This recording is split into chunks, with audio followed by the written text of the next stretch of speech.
Namaste, Jai Bharat. Political thoughts and political philosophy. These are the coins, these are the expressions basically coined by the European thinkers. And they consider great people as their political thinkers, great political thinkers. Perhaps they begin with Francis Bacon, Machiavelli, etc. They both sanction deceit and treachery in political thinking, which imply political acting. So they have a distinct kind of political thinking. And the diplomacy actually of what any nation should naturally be based on their kind of political thinking, which they have as their background.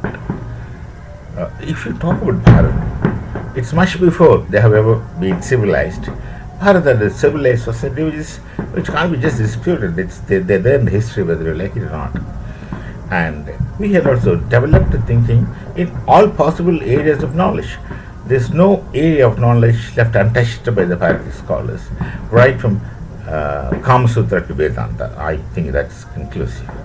Then, if you talk about Bharatiya political thinking, we have someone like just Arya Chanakya or Acharya Chanakya as our model political thinking. And his diplomacy is what we had been hearing right from childhood.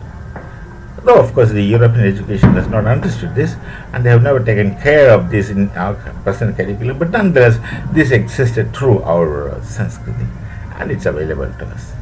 So, Bharatiya diplomacy is entirely different from the kind of diplomacy which others are used to, which Baconian or Machiavellian, that kind of thing. Of course, in modern times, we have someone like Mills, J.S., both J.L. Mills, and etc. A lot of political thinking is there, but then which obviously they're not that serious, they're not that deep, they're quite shallow at many places and many times.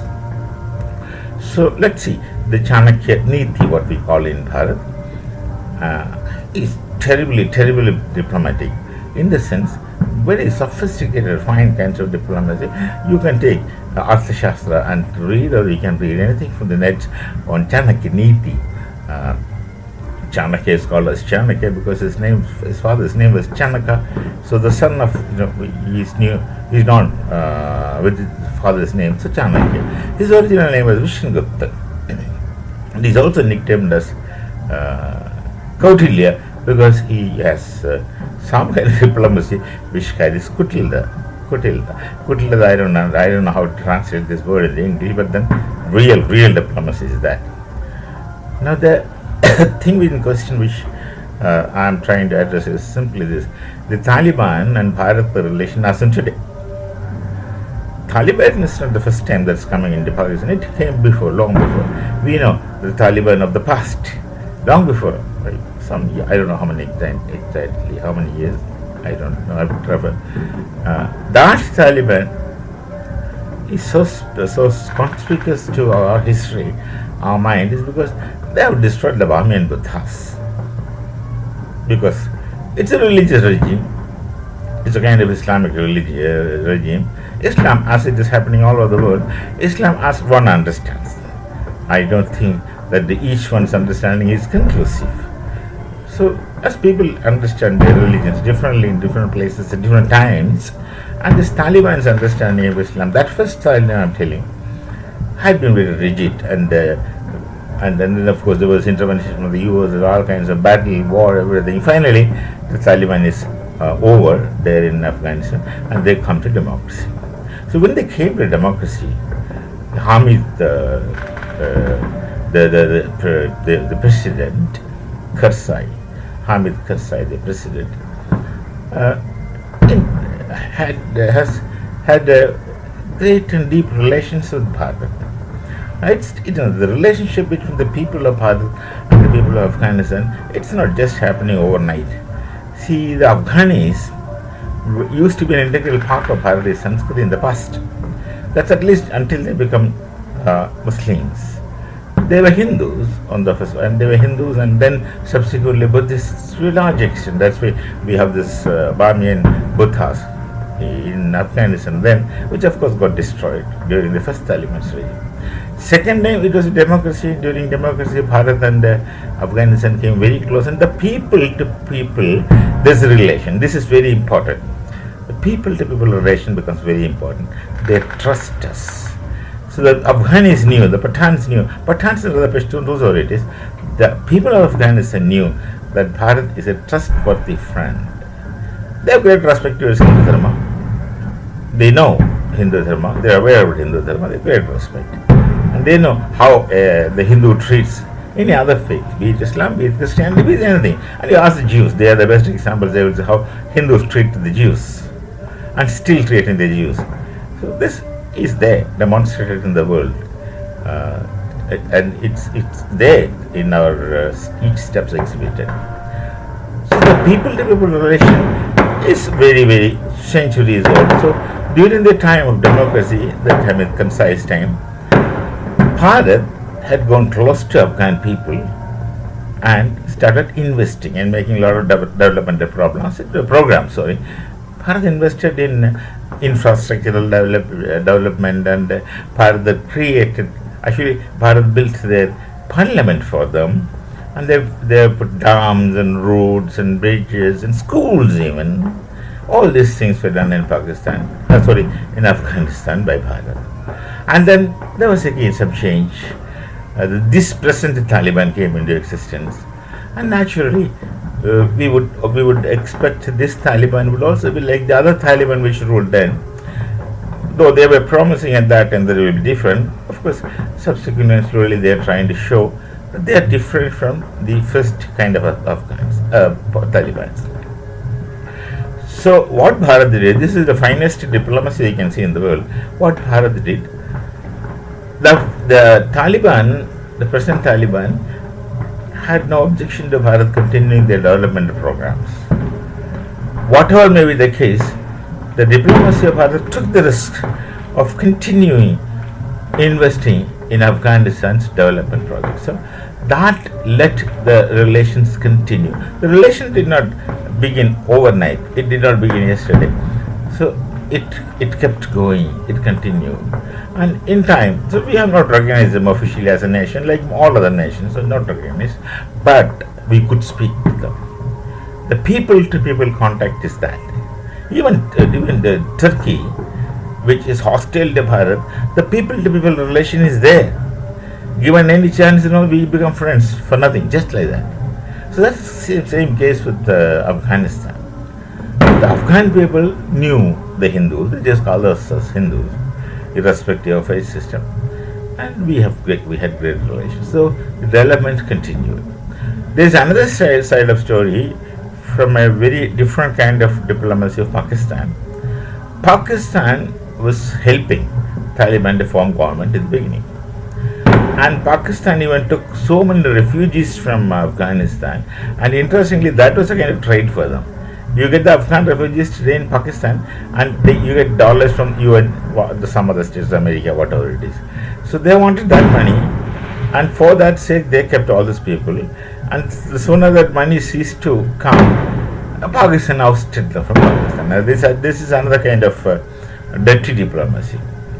Diplomacy need not be always perfect, or not very ethical oftentimes, but nonetheless. This is what they did. This made the people of Afghan further angry. But Pakistan thought Pakistan can use Afghanistan for their needs. And they wanted to remain in the occupied Kashmir for longer, more stable. And they also dreamt of occupying our Kashmir, Jammu and Kashmir, which of course is legitimately ours. The Kashmir which Pakistan occupies is occupied because that's not legitimately theirs. It's a stupid mistake of one of the first Prime Minister of Bharat that this happened. Should not have happened. He has done so many mistakes, and one of them is this. Otherwise, they had no say in it. So they wanted to use Afghanistan against Bharat, and not only this, for all kinds of things. But that did not happen slowly. Bharat continued development programs. Bharat continued to be with the people of Afghanistan, no matter who rules. Be with the people of Afghanistan. That relation continued, and it continued in a stronger manner. Then, because Afghanistan, the fundamental principle is this: Afghanistan knew that Bharat is trustworthy. We don't cheat. We believe in dharma, and the Hindus don't cheat. Generally, to say,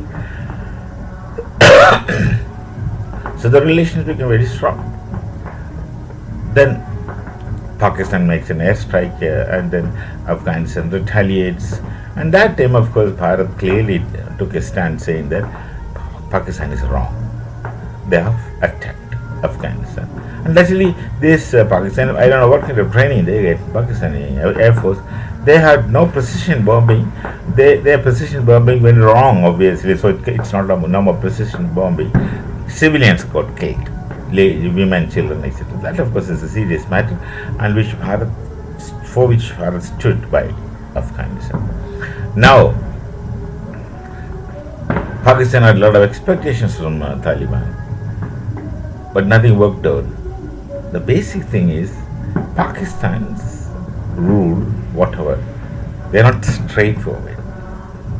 They're like, takia in Islam, as it is said at often names. There's a deception is permitted. So Pakistan have no conscience prick. They can very conscientiously cheat you. And then over so much of period of existence independent of Bharatiya Dharma, Bharatiya Sanskriti, they'll freely cheat you. They will tell you lies, they will cheat you.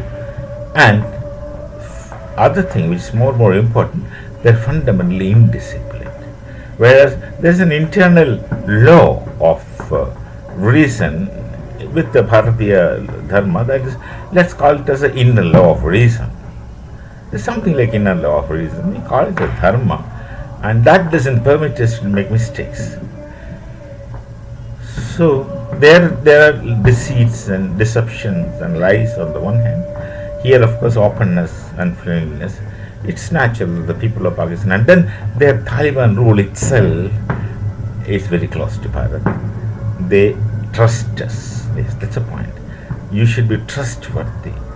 I can proudly say that my nation, Bharat, is trustworthy. We don't deceive people.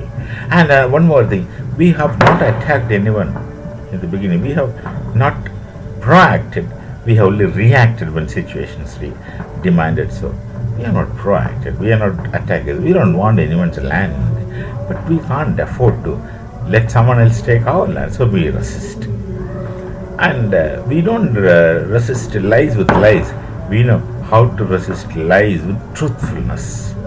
So we have all this background with Bharat. So the relationship between Bharat, which is by and large a Hindu state in their eyes, because Hinduism is essentially secular. The kind of secularism is built into Hindu Dharma. So we don't have to make any effort or strain to become secular, to accept other people's faith. This is what the Vedas taught us. Rigveda says, Egam Satya Brahud Bhavdha Vadandi, that we accept anyone's faith system. We have no problem. So we are basically secular and we have no problem. And others do know that these people can be trusted. That's only the relationship between Taliban and Bharat is just because we trust one another. That's a people-to-people contact. People know one another. No, there's no point in Pakistan feeling bad. It's the misconduct and misbehavior that they are facing this kind of things. So it's nothing surprising. It's not it's of course diplomacy of Bharat, but the diplomacy of Bharat is based on Bharatiya knowledge tradition, and which of course is based on the Veda-Upanishadic knowledge tradition, and which of course is Hindu Dharma. That's our Dharma. We do have a concept of Dharma. We can't do mistakes. We can't do mistakes. We are being conscientious, and that is one thing which the deception philosophy doesn't teach you. So we meet again with some other talk. Till then, Namaste, Jai Bharat, Jai Shri Ram.